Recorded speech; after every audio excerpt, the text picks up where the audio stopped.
Caddis Maximus here again. This time I'm doing a review and comparison of Ace Professional, or Ace Hardware Professional, 3/4 inch drive, 12-point Shortwell non-impact socket set, versus Craftsman, New Britain, Proto.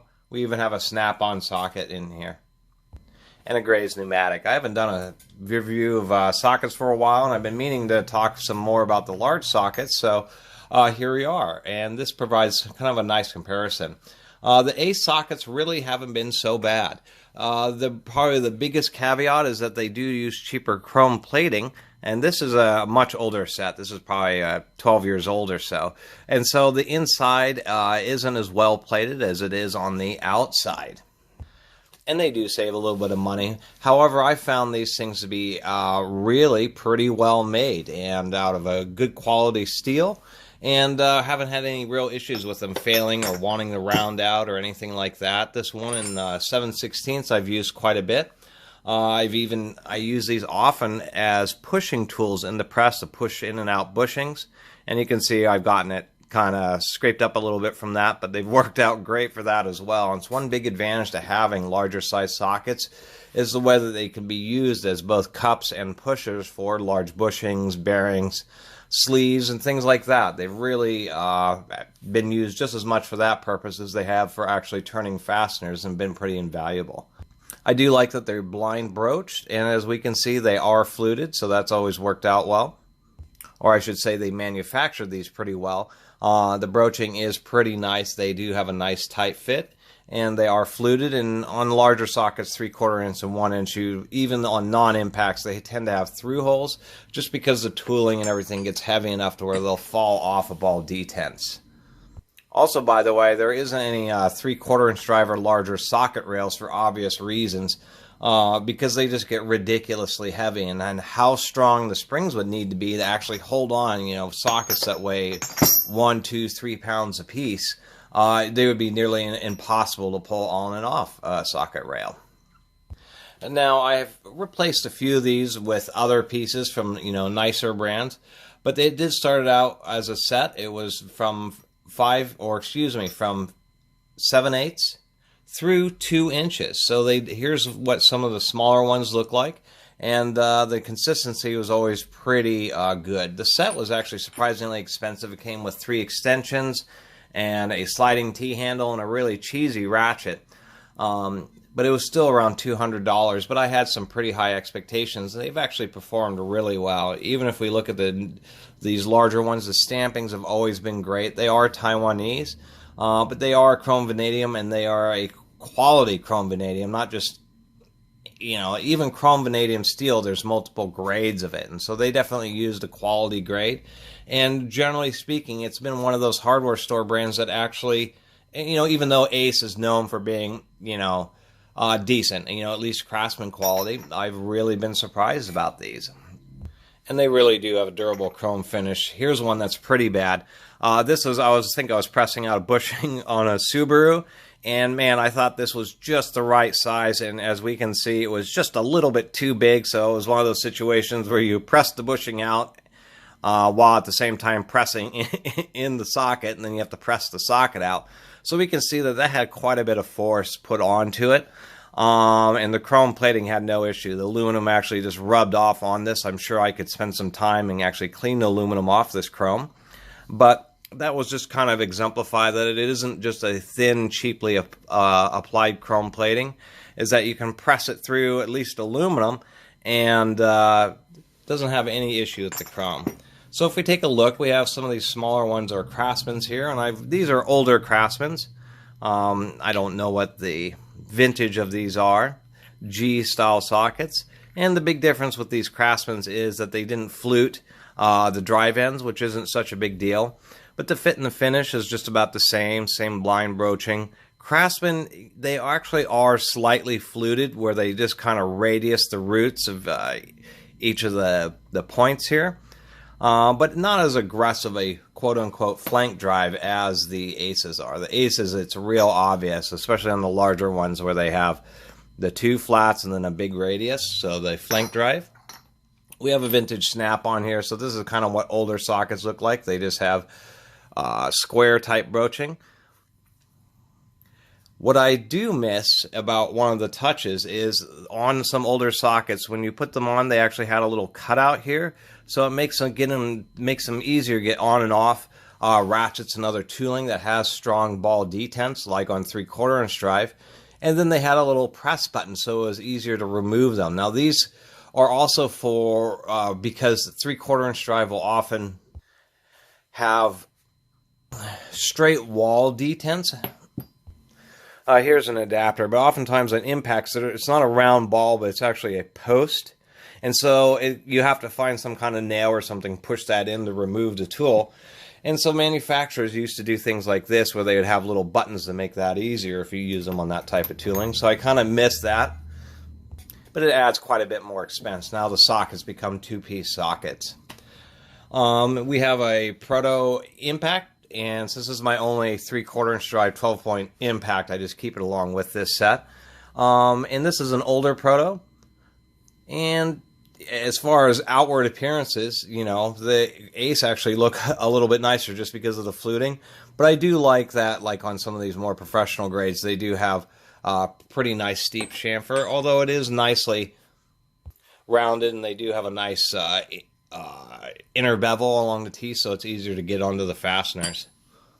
And that's one thing to mention, is that the flank drive or fluted sockets mean a lot less on larger fasteners, because all the forces and the surface area and everything that you're working with is a lot more. When you're working on a tiny little 3/8 inch or 10 millimeter fastener or 12 millimeter, those are small fasteners, and so everything you can to make sure that they don't slip, like flank drive, do help. Also, flank drive doesn't mean anything. If you happen to have a socket that fits particularly tightly on the fastener, then it's getting a full contact area. And the flank drive is even a little bit worse in those situations, because it's concentrating the force onto these flutes instead of, you know, entirely on a flat. And so that's one of the deals about these older sockets, is oftentimes I found them to be very tight fitting and had no worries about them wanting. It's when you're using these on fasteners that they are just a little bit too big for, is when the flank drive can help. We have an old Proto LA here. And one thing I was going to mention is it seemed on older sockets, when they made these large sockets, this is a 2-inch socket, it was just like any other socket, just a full block of steel. And I can see why they stopped doing that, like on this larger Craftsman 2 1/8 here, is just because it was unnecessary just to have all that extra bulk of steel. It makes the socket heavier. It does save, I don't think it really made the sockets cheaper. It did save the manufacturers some money because they could recycle all this metal. But it did require additional manufacturing processes to turn it down. But I understand it was just to make these a little bit more wieldable, and it doesn't add hardly anything to the strength of the socket, whether it's cut out or it's not cut out. But that was just kind of pointing out how times have changed. This is also a non-blind broached, if we can see in there. There we go. Where the broaching just causes a big curl of metal, and then they leave that curl of metal down in the bottom of the socket. Where blind broaching is like this, where the broach is shaped in such a fashion where it cleans out that ring of metal, and you have a nice clean flutes all the way to the bottom of the socket. Some manufacturers, like this New Britain, and this is kind of an odd size. This is a 2 3/16, why I picked it up. As we can see, it's another full diameter socket. It's a surprisingly heavy socket. But what they did here we are, is that they took a tool after they had broached it, and then what I believe they did is they did that undercut, and then when they broached, that bit of metal falls into that cutout area, and then they just knock it out. So this was one other thing manufacturers did, and that was actually a really expensive process, because you not only do you broach, you have to do this cutout on the inside of the socket, and so that quickly fell out of disfavor. The other issue is if you're working with real thin fasteners, they can kind of get caught up in the bottom of the socket. And then Proto, for a long time, even after they started milling out the bottom or turning the bottom of the sockets to be turned down on their newer ones, they still did the same form of broaching, non-blind broaching, for a real long time, and no fluting. It took Proto a huge amount of time to finally standardize on fluted sockets. And even comparing to the Ace, we can see on these Protos that they look pretty nice, but they kind of have more of a handmade feel. I mean, there's just, more tearing. They didn't polish when they chamfered the edge of it. On the inside, it's just kind of a little rougher. That's the easiest way to say it about the Proto socket. So when you look at something like that versus something that's really nice and shiny, I shouldn't say that regarding sockets, but they are nice and shiny. It does catch the eye a little bit better. And then way down here, just to compare, I do have this 2.5-inch Graze pneumatic. I only have 2 impact 12-point shortwell sockets, so I just include them with the rest of these rather than them standing alone. And just to give an example of what really modern fluting, Graze may arguably take it a little too far, because you can just see that there's huge undercuts and there's a small area that contacts the fastener. And the reason that's a big deal is now these flutes actually start digging into the side of the fastener. Just because instead of having a full wall surface area all the way down there, all the force is being concentrated right there. So for the same reasons that flank drive can help remove or prevent rounding of fasteners, at the same time under high loads and impacts, they can actually cause more fastener damage than a good old straight wall. If you have a socket like this that's really fitting tightly, then almost all the surface area is contacting the fastener, and you're not getting any rounding, and it isn't putting too much pressure on it.